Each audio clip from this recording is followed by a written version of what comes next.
मेरे घर का पूरे आदमी जब किसी कांड में फंस गए, उसके बाद एक ही प्लॉट में हम जमीन लिए थे, 1 कट्ठा 4 धुर 14 धुर की। उसी प्लॉट में राकेश कुमार, पिता नगेंद्र प्रसाद, जयप्रकाश नगर के रहने वाला, वो भी लिया है।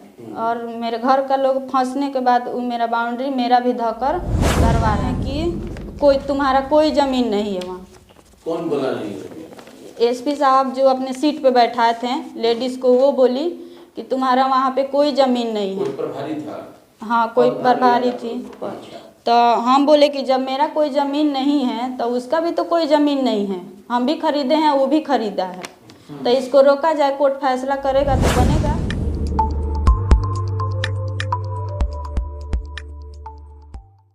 सीवान जिले के माहपुर गांव के रहने वाली पूजा कुमारी ने एक गंभीर जमीन विवाद को लेकर स्थानीय प्रशासन से न्याय की मांग की है। पूजा ने आरोप लगाया है कि जयप्रकाश नगर के निवासी राकेश कुमार, पिता नागेंद्र प्रसाद ने उनके प्लॉट पर अवैध कब्जा करने की कोशिश की है। पूजा का कहना है कि उन्होंने 16 दिसंबर 2022 को सीवान के छपरा रोड स्थित एक प्लॉट खरीदा था और उसकी बाउंड्री भी बनवाई थी। उस समय किसी भी प्रकार का विवाद नहीं था, लेकिन उनके परिवार के अन्य विवादों में उलझे होने के दौरान राकेश कुमार ने उस जमीन पर निर्माण कार्य शुरू कर दिया। इस मामले में पूजा कुमारी ने स्थानीय थाने में आवेदन दिया और सीवान के एसपी से भी न्याय की गुहार लगाई। हालांकि पूजा का आरोप है कि अब तक कोई ठोस कार्रवाई नहीं हुई। दूसरी ओर राकेश कुमार से इस विवाद पर प्रतिक्रिया लेने की कोशिश की जा रही है। उनकी ओर से अभी तक कोई बयान नहीं आया है। उनका भी क्या कुछ कहना है, बहुत जल्द वीडियो आ जाएगा। यह मामला फिलहाल जांच के दायरे में है और सच्चाई जांच के बाद ही सामने आएगी। पीड़िता ने प्रशासन से शीघ्र कार्रवाई की मांग की है ताकि उन्हें न्याय मिल सके।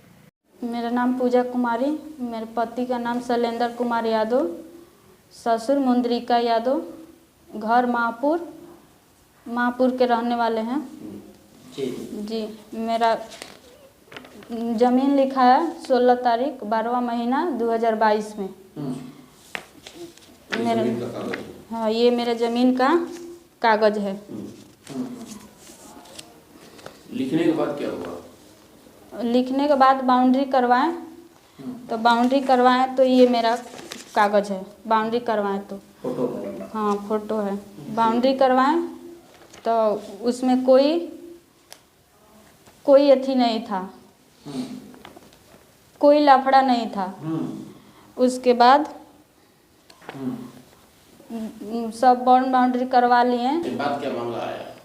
उसके बाद मेरे घर का पूरे आदमी जब किसी कांड में फंस गए, उसके बाद एक ही प्लॉट में हम जमीन लिए थे, 1 कट्ठा 4 धुर 14 धुर की। उसी प्लॉट में राकेश कुमार, पिता नगेंद्र प्रसाद, जयप्रकाश नगर के रहने वाला, वो भी लिया है।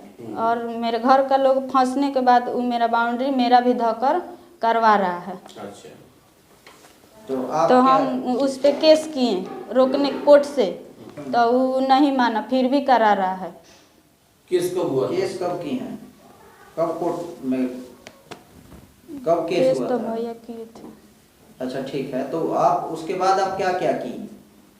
उसके बाद हम थाना प्रभारी के पास गए कि थाना में भी आवेदन दिए हैं? हाँ, थाना पे आवेदन दिए कि उसको रोका जाए। तो थाना प्रभारी बोल रहे हैं कि हम कुछ नहीं कर सकते हैं अभी, एसपी साहब के पास जाओ, सीओ साहब के पास जाओ। तो हम एसपी साहब के पास गए, एसपी साहब के पास गए, वहाँ पे आवेदन दिए तो बोल रहे हैं कि कोई तुम्हारा कोई ज़मीन नहीं है वहाँ। कौन बोला नहीं? एसपी साहब जो अपने सीट पे बैठाए थे लेडीज़ को, वो बोली कि तुम्हारा वहाँ पे कोई ज़मीन नहीं है। कोई प्रभारी था? हाँ, कोई प्रभारी थी। तो हम बोले कि जब मेरा कोई ज़मीन नहीं है तो उसका भी तो कोई ज़मीन नहीं है, हम भी खरीदे हैं, वो भी खरीदा है, तो इसको रोका जाए, कोर्ट फैसला करेगा तो बनेगा। तो आप क्या चाहती क्या हैं? हम चाहते हैं कि मेरा बाउंड्री रोका जाए, मेरा ज़मीन को रोका जाए, ना वो बनाए ना हम बनाए। जब तक कोर्ट फैसला नहीं करेगा तब तक नहीं बनेगा। तो ये आप थाना प्रभारी से मिले तो क्या बोले थाना प्रभारी? थाना प्रभारी से मिले तो बोल रहे हैं कि तुम लोग को मना किया जा रहा है कि उस ज़मीन पे नहीं जाना है, तो तुम लोग वहाँ पे क्यों जा रही हो बार बार। हम लोग गए थे रोकने के लिए कि बाउंड्री क्यों करा रहे हो। अच्छा। तो वहाँ पे गए तो बोले कि यहाँ पे तोड़ फाड़ करने औरत चली आ रही है। उसको कोई दबाव नहीं दे रहा है, खाली हम ही लोग को कोई दबाव दे रहा है। माने थाना प्रभारी बोल रहे हैं कि हम कुछ नहीं कर सकते हैं। तब आप एसपी साहब के पास गए थे? हाँ SDO एसपी, साहब के पास गई थी? हाँ आज एसपीओ साहब के पास गए तो वो नहीं बैठे थे। SDO साहब के पास? एसपी साहब के पास, हाँ एसडीपीओ के पास उस दिन एक गए थे 28 तारीख को। एसडीओ के पास गई थी, हाँ। उसके बाद फिर एसपी साहब के पास हाँ गई। तो एसपी साहब कोई रिएक्शन कोई नहीं ले रहा है। हाँ थाना प्रभारी नहीं लिए हैं, वो बोले कि काम होगा, लेकिन थाना प्रभारी एसपी साहब का इंतजार कर रहे हैं। एसपी साहब कुछ कहेंगे तो हम करेंगे। थाना प्रभारी पैसा वैसा लेकर के मिला हुआ है, कुछ नहीं करेगा वो।